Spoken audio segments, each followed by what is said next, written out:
عدالت میں آج جام اویس اور باقی جو ملزمان تھے جو گرفتار ہوئے تھے ان کو عدالت میں پیش کیا گیا۔ عدالت نے مزید 16 نومبر تک جو اس میں جسمانی ریمانڈ ہے اس میں توسیع کر دی ہے۔ مزید جو ہے اس میں 5 روزہ جسمانی ریمانڈ عدالت نے منظور کیا ہے۔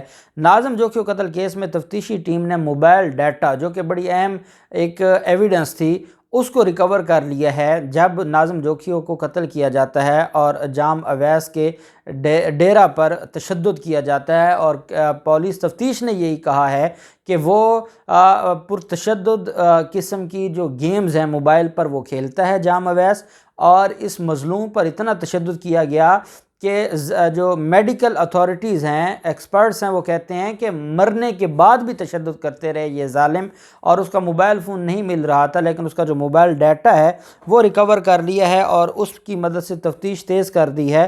جبکہ جام گوٹھ میں افضل جوکھیو، نیاز اور جام عبد الکریم کے فون کی لوکیشن بھی سامنے آ گئی ہے۔ ابھی تک جو جام عبد الکریم ہیں جو کہ ایم این اے ہیں پاکستان پیپلز پارٹی پارلیمنٹیرین کے، وہ تو گرفتار نہیں ہوئے لیکن ان کی حد تک مقدمہ درج کر لیا گیا ہے۔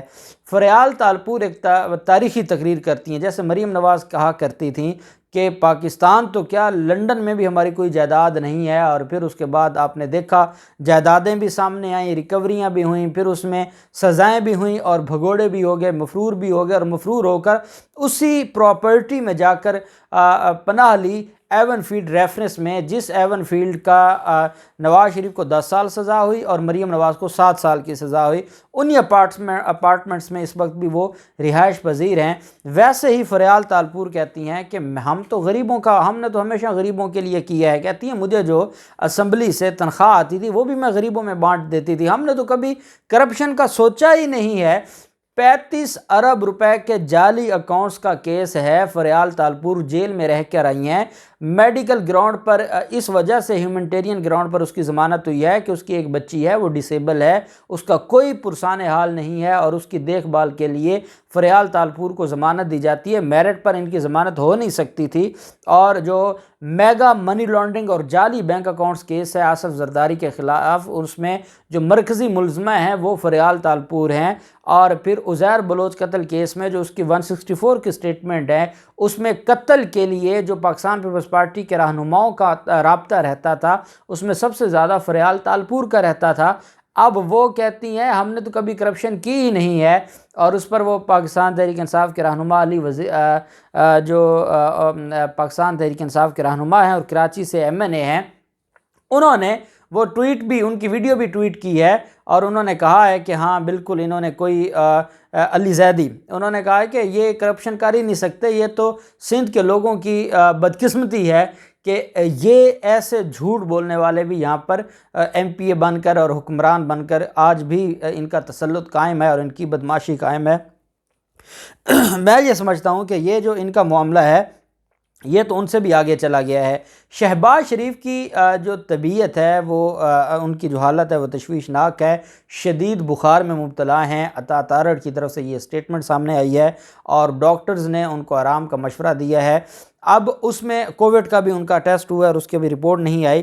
لیکن میں آپ کو پہلے ایک اور بات بتا دوں، شہباز شریف کے خلاف منی لانڈرنگ کیس کی سماعت ہے صبح، جب لاسٹ ڈیٹ آف ہیئرنگ پر وسیم ورک صاحب ہیں، احتساب عدالت کے جج ہیں، اور انہوں نے نسیم ورک صاحب نے جب اس پر سماعت کی تھی تو شہباز شریف نے کہا تھا کہ میں نے جانا ہے نیشنل اسمبلی تو مجھے لمبی تاریخ دی جائے، تو عدالت نے کہا تھا بھی لمبی تاریخ کیوں؟ تو انہوں نے کہا جی ہمارا پارلیمنٹ کا سیشن چلنا ہے۔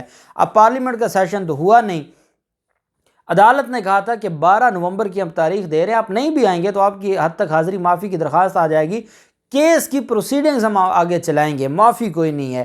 اب ان کو پتہ ہے یہ وہ منی لانڈرنگ کیس ہے جس میں ان کے جو وکیل ہیں جو امجد پرویز صاحب، ان کو ڈینگی ہوا ہے، جبکہ اسپیشل پروسیکیوٹر نیب عثمان جی راشد، یہ جو عاصم ممتاز کے بعد عثمان جی راشد چیمہ عدالت میں ان کو بطور ان کے کیسز میں اسپیشل پروسیکیوٹر مقرر کیا گیا ہے۔ امجد پرویز پیش ہوتے ہیں شہباز شریف اور حمزہ شہباز کی طرف سے، باقی ملزمان نثار احمد ہے، قاسم قیوم ہے، راشد کرامت ہے، مسرور انور ہے، محمد عثمان، وہ جو ان کا سی ایف او تھا وہ عثمان، وہ بھی ریفرنس میں نامزد ہیں۔ شہباز شریف کی بیٹی رابعہ عمران، سلمان شہباز، ہارون یوسف، طاہر نقوی اور علی احمد خان اشتہاری ہیں، جبکہ جویری علی اور ان کی جو اہلیہ ہیں نصرت شہباز، ان کو حاضری سے استثناء دی گئی ہے۔ تو یہ ان کے خلاف کیس ہے، اور نسیم ورق صاحب اس میں جج ہیں، اور اس میں گواہان کے بیانات قلم بند ہونے ہیں۔ کافی گواہان کے بیانات قلم بند ہو چکے ہیں۔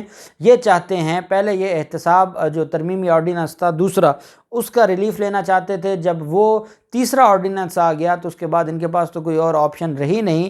اب کیا یہ جو حالت اچانک سے تشویشناک ہوئی ہے، پارلیمنٹ میں ٹھیک رہے ہیں کیا؟ یہ وہ جو سوال پوچھا گیا بلاول زرداری کی موجودگی میں کہ آج تو آپ بڑی باتیں کہہ رہے ہیں، آپ تو خود جب جن لوگوں نے قتل کیا تھا بے نظیر بھٹو کو، اور پھر آپ القاعدہ سے آپ کے رابطے بھی تھے، اور آپ کا پھر سارے معاملات، اور اس پر شہباز شریف پھر گول مول کر گئے، تو آپ پارلیمنٹ میں تو ٹھیک تھے، پارلیمنٹ میں آپ نے احتجاج بھی کیا، وہاں پر آپ نے گالم گلوچ بھی کی، وہاں پر آپ نے بل پاس بھی نہ ہونے دیا، اور یہاں اب جب آپ نے عدالت پیش ہونا ہے تو آپ اچانک آپ کی حالت تشویشناک کیسے ہو جاتی ہے؟ اور ڈاکٹرز نے آپ کو لمبے عرصے کے لیے جو آرام کا مشورہ دے دیا ہے، اور عطا تارڑ پوری قوم سے کہتے ہیں کہ پوری قوم دعا کرے کہ یہ جو معاملہ ہے اس معاملے میں شہباز شریف ٹھیک ہو جائیں۔